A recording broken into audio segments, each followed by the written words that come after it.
Minha filha atirou pedras numa colega e foi suspensa, então descobri que essa colega abusava de meninos pequenos. Os professores ignoravam e minha filha foi a única que os ajudou. Estava no trabalho quando a professora da minha filha me ligou. Sua filha abriu a cabeça da colega de classe. Ela estava jogando pedras nela, fiquei entorpecida, sem saber o que dizer. Disse que estaria lá imediatamente e comecei a dirigir brava com ela, mas também comigo mesma por claramente ter a criado para pensar. Assim, mas quando cheguei na sala da diretora, minha filha estava sentada lá, mãos sujas, sangue no uniforme, olhando para frente, senhora Lopes. A professora estava praticamente vibrando de raiva, ela atacou a Mariana durante o recreio, várias testemunhas a viram jogando pedras, isso é agressão. A diretora me mostrou fotos, Mariana tinha um corte na testa, sangue no cabelo, estamos suspendendo a Clara imediatamente considerando expulsão. Esse nível de violência é sem precedentes, olhei. Para minha filha, ela não estava chorando, não estava se desculpando, apenas sentada com o maxilar travado. Clara, o que aconteceu? Eu fiz, disse calmamente. Eu joguei as pedras, senhora Lopes sorriu sarcástico, pelo menos ela é honesta sobre sua violência. Está suspensa por 3 dias com efeito imediato. Naquela noite, Clara mal tocou no jantar. Precisamos conversar sobre isso, disse. Ela apenas balançou a cabeça. Clara,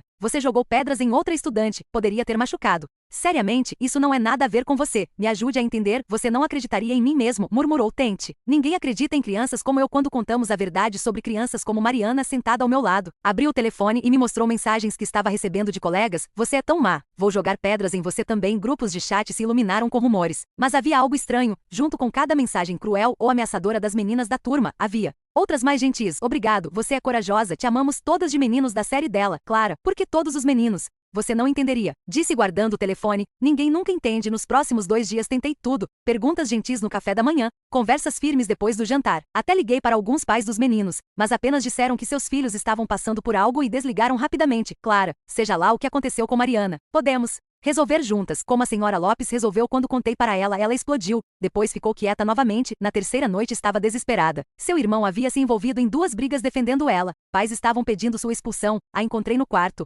olhando o telefone com lágrimas nos olhos. Querida, não posso te ajudar se não conversar comigo. Ela olhou para mim exausta. Mãe, você realmente quer saber, porque uma vez que eu contar, você não pode mais fingir que não. Está acontecendo. Segurei a mão dela e prometi nunca ignorar seus problemas. Ela me olhou com olhos cansados. Mãe, Mariana tem encurralado os meninos da 2ª série no galpão de equipamentos. Ela os faz abaixar as calças, tira fotos, diz que vai mostrar para todos se eles contarem. Me senti enjoado. Você contou para alguém? Contei para a senhora Lopes 3 vezes, ela disse que menininhos inventam histórias sobre meninas por atenção. Contei para a diretora, ela disse que Mariana é aluna, modelo e eu estava com ciúmes. Mostrei o Miguel chorando, Lucas, o Tomás tentando fugir. Ninguém escutou porque meninas não fazem isso. Por quanto tempo? 2 meses. Ontem vi ela arrastando o irmãozinho do Bruno atrás do galpão. Ele tem só 6 anos, mãe, 6. Estava chorando tanto que não conseguia respirar, sua voz falhou. Gritei para ela parar, ela riu e disse que ninguém acreditaria em mim, então peguei pedras, ela me mostrou o telefone. Screenshots de mensagens desesperadas de crianças mais novas e irmãos mais velhos implorando para alguém ajudar, relatórios arquivados e rejeitados, até um vídeo de Mariana agarrando um menino, mas foi considerado pouco claro pela administração. Tentei tudo mais primeiro. Clara sussurrou tudo, fui nuclear. Quando a polícia entrevistou os meninos mais novos sem a senhora Lopes presente, 5 deles desmoronaram e confirmaram tudo. Eles encontraram fotos no telefone de Mariana. Senhora Lopes foi demitida imediatamente e acusações criminais foram feitas contra Mariana, ainda bem, ou assim pensei. 3 semanas depois, minha Clara chegou em casa com olhos manchados de lágrimas e rosto inchado. Tentei consolá-la, mas seus bracinhos me empurraram. Você prometeu ajudar. Disse que faria. Pisquei as lágrimas e tentei focar em resolver o problema. Querida, o que? Ela voltou. Mariana voltou. Meu sangue ferveu. Acontece que o pai de Mariana havia doado uma grande quantia para a escola e agora ela estava de volta e mais indestrutível que nunca, ou assim ela pensava. Olhei para o rosto da minha filha, todo vermelho e inchado de chorar, e senti meus dentes rangendo. Minhas mãos se fecharam em punhos, sem eu nem perceber. Isso não estava certo e eu não ia deixar eles saírem impunes. Peguei meu telefone, rolei pelos meus contatos até encontrar o número do detetive de antes. Meus dedos tremeram quando liguei e fui direto para a caixa postal. Isso é sobre o caso da Mariana na Escola Municipal Jardim das Flores, disse tentando manter minha voz estável. Ela voltou para a escola depois que o pai dela assinou um cheque e minha filha está tendo ataques de pânico. Expliquei como Clara nem quis sair do quarto nesta manhã e pedi para ele me ligar de volta cerca de 1 hora depois. Enquanto eu caminhava de um lado para o outro na cozinha, meu telefone tocou. O detetive soava cansado e frustrado quando falou. Eu sei que isso parece ruim, mas casos juvenis são complicados, disse. O timing da doação é suspeito, mas não tecnicamente legal. Ele explicou como o sistema judicial funcionava de forma diferente para crianças e como famílias com dinheiro sempre encontravam brechas. Eu queria jogar meu telefone na parede, mas em vez disso agradeci e desliguei. Naquela noite, depois que Clara finalmente adormeceu, sentei na mesa da cozinha com o meu notebook,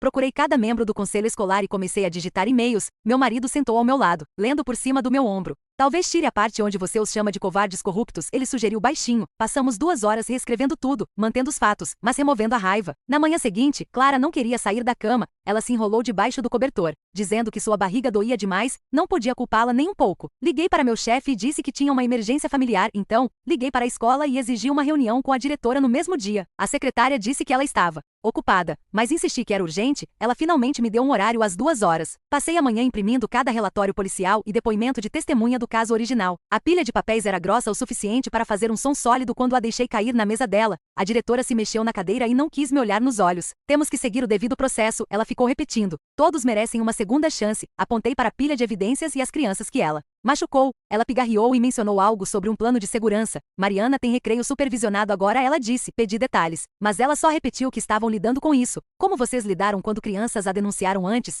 Perguntei. Ela não tinha resposta para isso. Saí do escritório dela me sentindo pior do que quando entrei. Do caminho para casa, liguei para meu amigo que trabalha num escritório de advocacia. Ele ouviu tudo e então me deu um nome. Liga para Adriana Almeida, ele disse. Ela é especializada em direito educacional e proteção de crianças. Liguei para o escritório dela imediatamente e expliquei nossa situação. Ela concordou em nos encontrar naquela tarde às 3h30. Meu marido buscou o irmão da Clara na escola enquanto eu juntei toda a nossa documentação. O escritório da Adriana era pequeno, mas organizado com certificados cobrindo uma parede. Ela passou 1 hora revisando tudo que trouxemos. A escola violou pelo menos 4 políticas, disse. Fazendo anotações num bloco amarelo, podemos abrir queixas com os escritórios estaduais e federais? Ela explicou nossas opções enquanto eu anotava tudo. Saímos de lá sentindo que finalmente alguém estava ouvindo. Naquela noite no jantar, o telefone tocou. Era a diretora novamente. Seu filho se envolveu em outra briga hoje. Ela disse, ele socou um menino que chamou sua irmã de dedurona. Ouvi papéis sendo mexidos do lado dela. Se isso acontecer de novo, vamos ter que suspender ele também. O rosto do meu marido ficou pálido quando contei. Nosso filho sentou na mesa de braços cruzados. Sem tocar na comida, eles estavam sendo maus com a Clara, ele disse. Alguém tinha que fazer alguma coisa. Olhei para minha família sentada ao redor da nossa mesa de cozinha. Minha filha que tinha tentado proteger criancinhas e foi punida por isso. Meu filho, que continuava defendendo sua irmã. Mesmo que isso o metesse em problemas, meu marido, que me ajudou a escrever e-mails em vez de dormir. Estávamos todos exaustos e estressados, e a outra família simplesmente se safava de tudo, mas não íamos desistir, não quando crianças ainda estavam em perigo, não quando minha filha acordava chorando toda a noite, não quando a escola se importava mais com doações do que com segurança. Amanhã eu ligaria para Adriana de novo e arquivaria essas queixas. Amanhã eu iria na próxima reunião do conselho escolar. Amanhã continuaríamos lutando porque é isso que você faz quando seu filho faz a coisa certa e é punido por isso. Você revida, não deixa os maus vencerem só porque eles têm dinheiro. Você continua até alguém ouvir e as coisas mudarem. Na manhã seguinte, liguei para o detetive que trabalhou o nosso caso e deixei uma mensagem sobre precisar de ajuda. Detetive Gabriel Silva me ligou de volta em 1 hora e pediu para eu ir na delegacia. Dirigi até lá enquanto Clara ficou em casa com meu marido. Já que ainda se recusava a ir à escola, a delegacia cheirava café velho e produtos de limpeza. Silva me encontrou numa pequena sala de interrogatório com papéis espalhados na mesa. Ele explicou que o tribunal juvenil funciona diferente do que eu esperava. Crianças de famílias ricas quase nunca enfrentam consequências reais.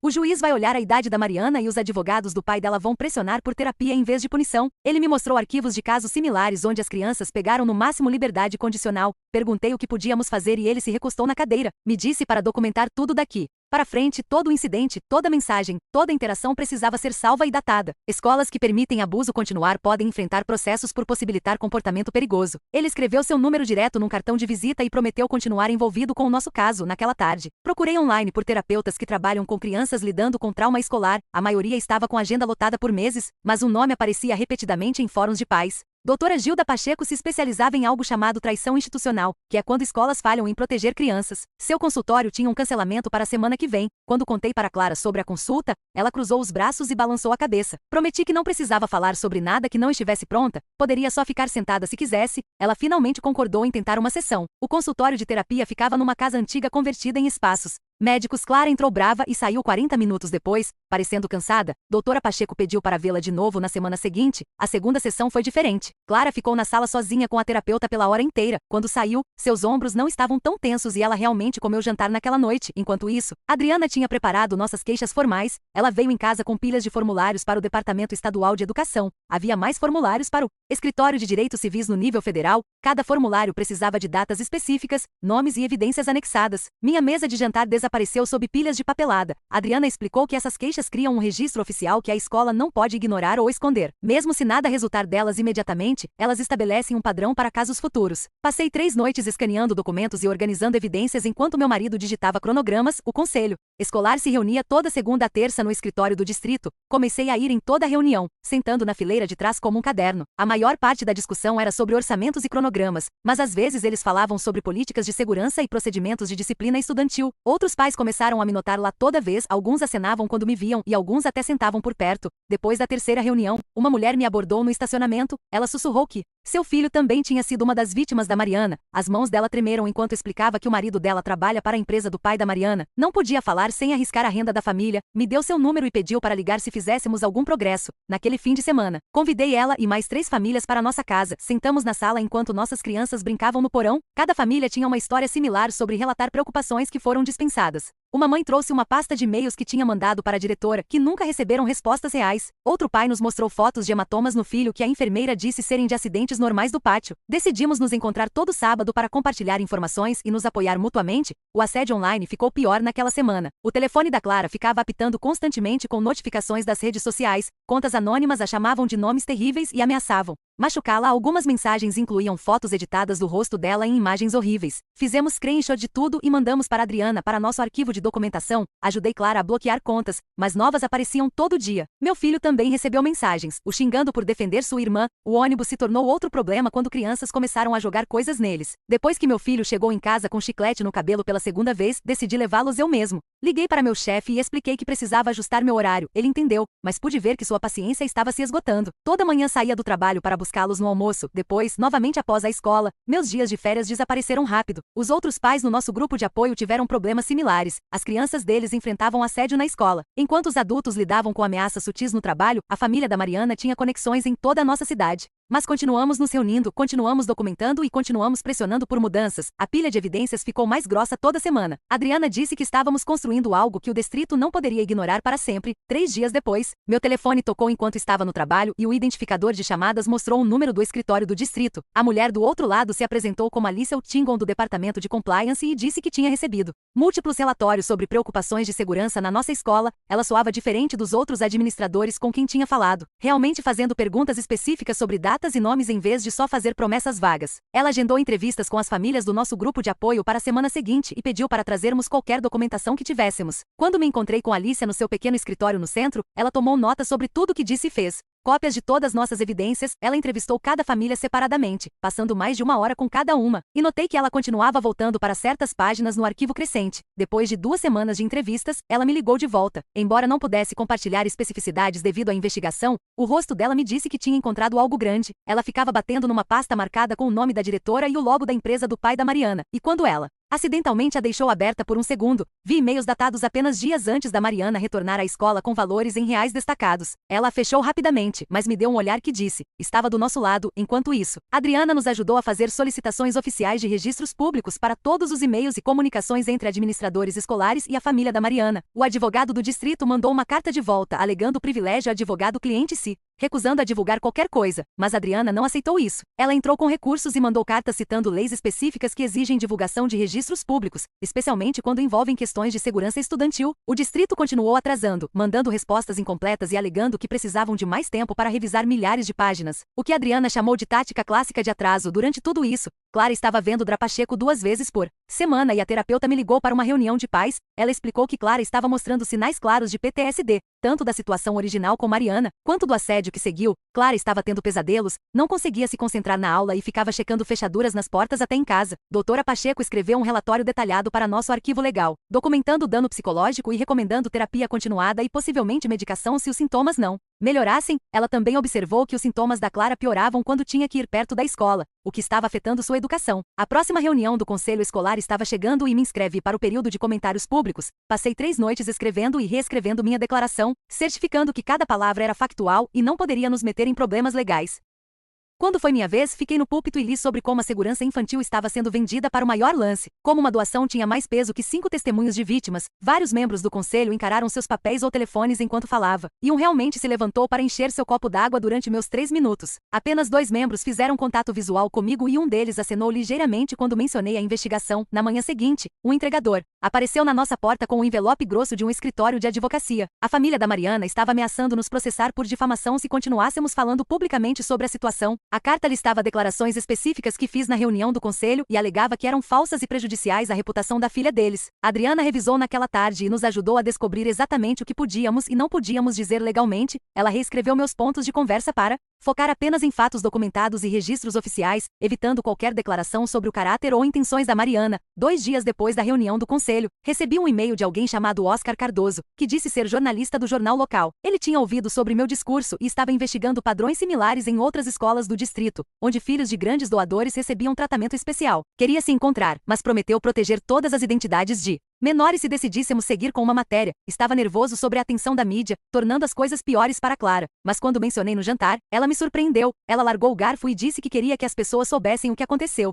que talvez ajudaria outras crianças que estavam passando pela mesma coisa. Concordamos que me encontraria com o jornalista primeiro para senti-lo e garantiríamos que nenhum nome de criança aparecesse em qualquer artigo. Oscar se mostrou minucioso e cuidadoso, pedindo documentação para tudo e checando fatos com múltiplas fontes. Naquela mesma semana, 3 famílias a mais entraram em contato depois de ouvir sobre nossos esforços organizacionais. Uma mãe desmorou chorando na minha sala enquanto descrevia como sua filha tinha chegado em casa com hematomas na semana passada, dizendo que Mariana a tinha encurralado no banheiro. Apesar do suposto plano de supervisão, outra família tinha vídeos do pátio mostrando Mariana seguindo crianças menores quando nenhum adulto estava olhando. O padrão estava claro e piorando, não melhorando. A diretora deve ter sentido a pressão crescendo porque divulgou uma declaração para todos os pais sobre revisar protocolos e levar todas as preocupações a sério. A carta estava cheia de frases vazias sobre compromisso com segurança e melhoria contínua, mas não mencionava nenhuma ação específica ou cronograma. Pais começaram a imprimir cópias e aparecer na hora da saída cercando qualquer administrador que pudessem encontrar e exigindo respostas reais sobre o que estava sendo feito. A fila de saída se transformou num protesto improvisado com pais segurando a carta sem sentido da diretora e perguntando quando mudanças reais aconteceriam. Na manhã seguinte, levei o irmão da Clara cedo para a escola para teste de luta livre, já que ele tinha me implorado por semanas para fazer algo físico. O técnico olhou uma vez para ele, caminhando de um lado pro outro no ginásio e acenou como se entendesse o que estava acontecendo. Meu filho entrou no time naquele dia e chegou em casa com um cronograma de treinos e uma lista de equipamentos que precisávamos comprar. Vi ele realmente sorrir pela primeira vez em semanas quando mostrou para sua irmã a camisa do time. Naquela mesma tarde, Detetive Silva ligou enquanto eu fazia jantar e disse que o promotor estava olhando tudo de novo. Ele explicou que com as novas vítimas se manifestando e todas as evidências sobre a escola ignorando relatórios, eles poderiam conseguir reabrir as acusações. Me disse que essas coisas levam tempo e pediu paciência enquanto construíam um caso mais forte. Agradeci e desliguei justo quando Clara entrou na cozinha perguntando o que tinha pro jantar. 2 dias depois, durante sua sessão de terapia, sentei na sala de espera, navegando e-mails do trabalho quando doutora Pacheco abriu a porta e pediu para eu entrar. Clara estava sentada no sofá com lágrimas descendo pelo rosto, mas ela não estava chateada, só parecendo cansada. Ela me contou que estava se sentindo mal por ter jogado as pedras, mesmo sabendo que estava protegendo o irmãozinho do Bruno. Doutora Pacheco a ajudou a entender que tinha sido colocada numa situação impossível, onde adultos falharam e ela teve que fazer uma escolha difícil. Conversamos sobre como às vezes fazer a coisa certa não se sente bem, e isso é normal. O conselho escolar anunciou uma sessão especial sobre segurança estudantil para sexta-feira e quando apareci, o estacionamento já estava lotado. Dentro da sala de reunião, mais de 50 pais estavam em pé nas paredes segurando cartazes que diziam coisas como: protejam nossas crianças e segurança antes de doações. Os membros do conselho pareciam desconfortáveis enquanto pai após pai se inscrevia para falar durante comentários públicos. Quando tentaram limitar comentários a 3 minutos cada, a multidão começou a gritar até eles desistirem e deixarem todo mundo falar. Reconheci várias famílias cujas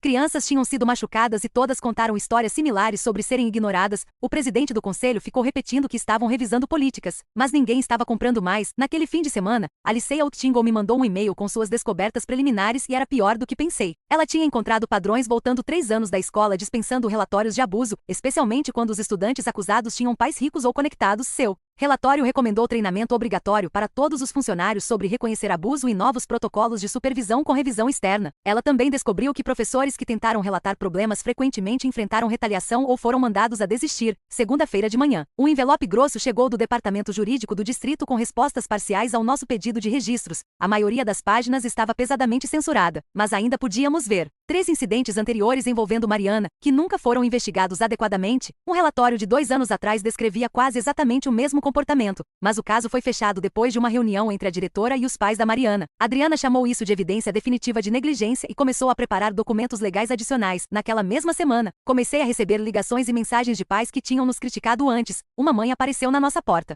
com um prato de biscoitos e lágrimas nos olhos, dizendo que sentia muito por não ter acreditado em nós. Ela disse que sua filha finalmente tinha contado o que estava acontecendo e ela se sentia terrível por ter confiado na versão da escola. Outro pai me puxou de lado na saída e se desculpou baixinho, dizendo que estava errado sobre Clara. O trabalho estava ficando mais difícil de gerenciar com todas as reuniões e telefonemas que tinha que atender. Meu chefe me chamou no escritório e perguntou se estava tudo bem, já que eu estava perdendo prazos e saindo cedo. Expliquei o que estava acontecendo e ele me deu 2 semanas para resolver as coisas, mas deixou claro que minha avaliação de desempenho refletiria a interrupção. Comecei a trabalhar tarde da noite depois das crianças irem dormir só para acompanhar tarefas básicas. Minha promoção estava definitivamente fora de questão, mas não conseguia focar em coisas da carreira com tudo mais acontecendo. Adriana passou uma tarde inteira na nossa mesa de cozinha redigindo uma carta de exigência para o distrito. Ela listou tudo o que precisavam fazer, incluindo remover a suspensão da Clara do registro dela e implementar medidas de segurança específicas com supervisão real. Ela deu 30 dias para responderem antes de entrarmos com uma ação judicial formal. A carta tinha 12 páginas e incluía citações de leis estaduais e regulamentações federais sobre segurança estudantil. Assinei e ela mandou por correio registrado na manhã seguinte.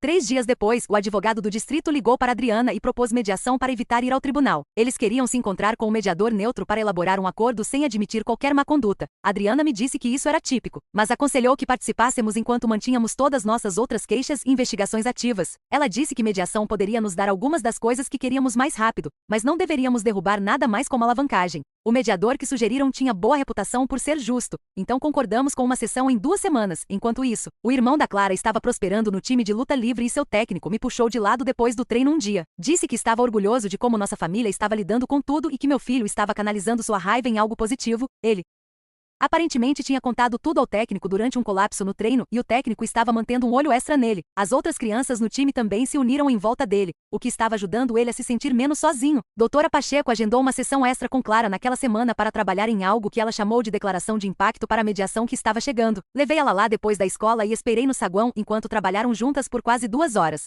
Quando Clara saiu, estava segurando uma pasta apertada contra o peito e seus olhos estavam vermelhos, mas ela parecia de alguma forma mais leve. Me contou que tinha escrito tudo sobre como essa bagunça toda a afetou, mas queria manter privado por enquanto. Doutora Pacheco nos acompanhou até o carro e mencionou que o próprio processo de escrever estava ajudando Clara a retomar controle de sua própria história, mesmo que nunca compartilhasse com ninguém mais. Naquela mesma noite, um envelope sem endereço de remetente apareceu na nossa caixa de correio contendo documentos fotocopiados de um distrito escolar, 3 cidades adiante. Os papéis mostraram queixas feitas contra uma professora chamada Sandra Lopes, de 4 anos atrás, onde pais disseram que ela dispensava relatórios de seus filhos sobre bullying e abuso. Um documento tinha uma nota de um diretor recomendando que ela não fosse recontratada devido ao padrão dela de ignorar preocupações de segurança estudantil. Imediatamente escaneei tudo e mandei para Adriana, que ligou em 10 minutos, dizendo que era exatamente o tipo de padrão que precisávamos para mostrar práticas de contratação negligentes. Ela começou a redigir emendas às nossas queixas para incluir essa nova evidência sobre a escola contratar alguém com o histórico documentado de dispensar relatórios de abuso. 2 dias depois, recebi uma mensagem no Facebook de uma mulher chamada Carol, cuja foto de perfil a mostrava com 2 crianças pequenas. Ela disse que tinha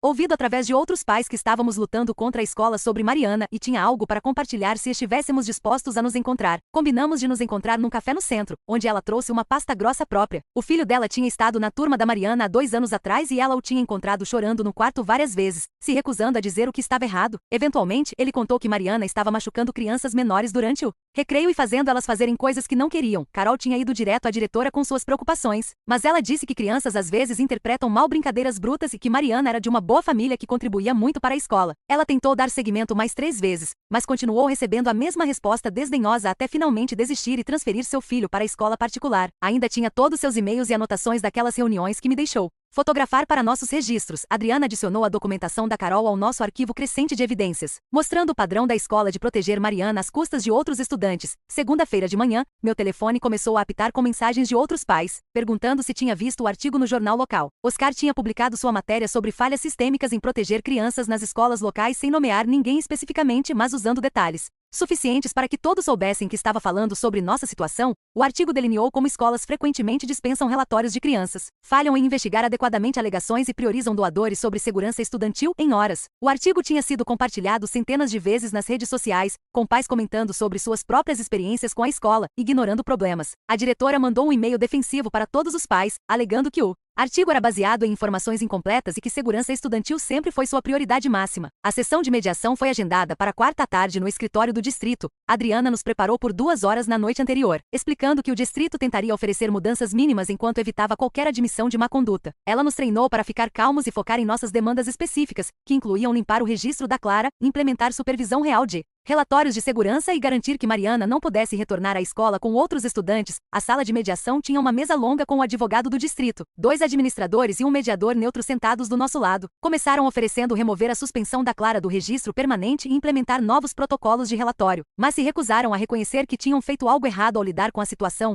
Adriana empurrou de volta forte, puxando o documento após documento mostrando o padrão de negligência e perguntando quantas crianças mais precisavam ser machucadas antes deles assumirem responsabilidade. Os administradores ficaram trocando olhares nervosos, enquanto o advogado deles ficava repetindo que estavam lá para encontrar uma solução voltada para o futuro, não para relitigar o passado. Depois de 3 horas de vai e vem, fizemos uma pausa e chequei meu telefone para encontrar uma mensagem de um número desconhecido com um PDF anexado. O documento era uma avaliação psicológica da Mariana que alguém tinha vazado, mostrando que avaliadores acreditavam que ela poderia ter sido vitimizada em algum momento e estava agindo com comportamentos apreendidos. Meu estômago virou lento porque não desculpava o que ela tinha feito, mas tornava tudo mais complicado pensando numa criança que poderia ser tanto vítima quanto perpetradora. Mostrei para Adriana que disse que não podíamos usar na mediação, já que foi ilegalmente obtido, mas poderia afetar como pensávamos sobre nossos objetivos. Naquela noite, nossa família inteira sentou ao redor da mesa de jantar, falando sobre o que realmente queríamos de tudo isso. Clara disse que só queria se sentir segura na escola de novo e que as crianças menores fossem protegidas. O irmão dela disse que queria que todos soubessem a verdade sobre o que aconteceu. Meu marido e eu concordamos que consertar o sistema era mais importante que punir Mariana, especialmente agora que sabíamos que ela poderia ter seu próprio trauma. Decidimos que nossos objetivos principais eram limpar o registro da Clara, garantir que medidas de segurança reais estivessem no lugar e manter Mariana longe de vítimas potenciais enquanto ela recebia ajuda. A próxima sessão de mediação correu melhor conosco, apresentando um conjunto mais focado de demandas. Depois de mais 4 horas de negociação, chegamos a um acordo parcial, onde a suspensão da Clara seria completamente apagada. O distrito implementaria sistemas de relatório anônimos com procedimentos de segmento obrigatórios e financiariam supervisores de recreio adicionais, especificamente treinados em reconhecer sinais de abuso. Aceitamos o acordo enquanto deixávamos claro que continuaríamos nossas outras queixas e trabalho de advocacia. 2 dias depois, o conselho escolar teve uma reunião de emergência, onde votaram para realocar a diretora para um trabalho de escritório pendente, uma revisão completa de como ela lidou com questões de segurança estudantil nos últimos 3 anos. Também anunciaram que Mariana seria colocada em instrução domiciliar com um tutor particular e não seria permitida na propriedade escolar enquanto outros estudantes estivessem presentes. Detetive Silva ligou naquela tarde com notícias de que o promotor tinha elaborado um acordo de confissão com a família da Mariana, onde ela se declararia culpada de acusações menores, mas teria que completar terapia obrigatória e não ter contato com nenhuma de suas vítimas por pelo menos 2 anos. O distrito marcou uma reunião de emergência do conselho na semana seguinte, onde anunciaram mudanças abrangentes nos sistemas de relatório, implementaram uma linha direta anônima, onde crianças poderiam relatar abuso sem dar seus nomes e todo professor teria que assistir sessões de treinamento obrigatórias sobre reconhecer sinais de abuso entre pares. Vários pais se levantaram durante comentários públicos para dizer que nossa luta tinha empurrado essas mudanças, e uma mãe segurou minha mão depois para me agradecer por não recuar. Um amigo corretor de imóveis me mandou mensagem que a casa da Mariana tinha acabado de aparecer nas listagens MLs com preço de venda rápida bem abaixo do valor de mercado. Em dias, a vizinhança inteira estava agitada sobre como a família estava empacotando caminhões de mudança no meio da noite e alguém viu o pai dela no aeroporto com passagem só de ida para São Paulo. A conselheira escolar, que tinha dispensado as preocupações da Clara meses atrás, apareceu na nossa porta com uma carta oficial declarando que todas as ações disciplinares contra Clara tinham sido removidas do registro permanente. Ela ficou na nossa varanda parecendo desconfortável e finalmente disse que sentia muito por não ter escutado quando Clara primeiro veio até ela. Clara ficou atrás de mim na porta e só acenou calmamente antes de voltar para dentro. Durante sua sessão de terapia naquela semana, doutora Pacheco me chamou no final para compartilhar que Clara tinha perguntado sobre voltar para o clube de arte na escola. Ela explicou que isso era um passo enorme para frente, mostrando que Clara estava pronta para reclamar partes de sua vida que não tinham nada a ver com o trauma. Agendamos uma reunião com a professora de arte para discutir um retorno gradual. A pilha de contas na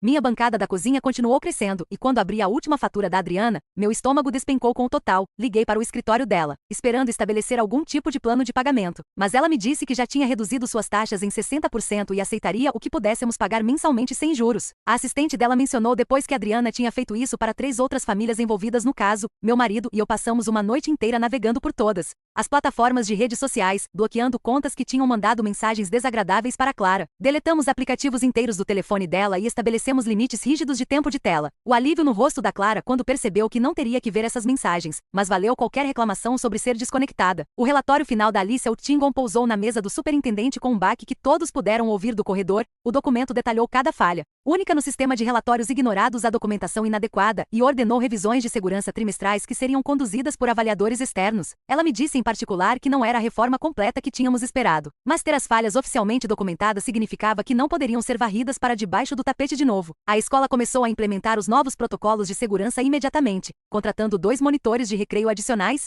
especificamente treinados em proteção infantil, instalaram fechaduras em todos os galpões de equipamentos e estabeleceram um sistema de companheiro para idas ao banheiro. Pais na saída começaram a mencionar como se sentiam muito mais seguros, sabendo que alguém estava realmente vigiando suas crianças. O escritório do superintendente ligou para me convidar a participar do comitê consultivo de pais recém-formados sobre segurança estudantil. Queriam alguém que entendesse as lacunas no sistema e não teria medo de falar. Aceitei imediatamente, sabendo que sentar nessas reuniões chatas era como mudança real acontecia, uma política de cada vez. Ao longo daquela semana, pais dos meninos mais novos começaram a me abordar discretamente em eventos escolares ou no supermercado. Uma mãe nem conseguiu falar, só apertou meu braço com lágrimas escorrendo pelo rosto. Outro pai apertou minha mão e disse que seu filho finalmente estava dormindo a noite toda sem pesadelos. Todos disseram a mesma coisa, de formas diferentes, que Clara tinha salvado as crianças deles quando ninguém mais faria. O torneio de luta livre estava lotado naquela tarde de sábado e sentei nas arquibancadas assistindo o irmão da Clara se aquecer no tatame abaixo. Clara sentou ao meu lado, roendo as unhas e tentando parecer que não se importava, mas a peguei observando cada movimento do irmão. O árbitro apitou e a luta começou com ambas crianças se circulando cuidadosamente. O irmão dela entrou para uma derrubada e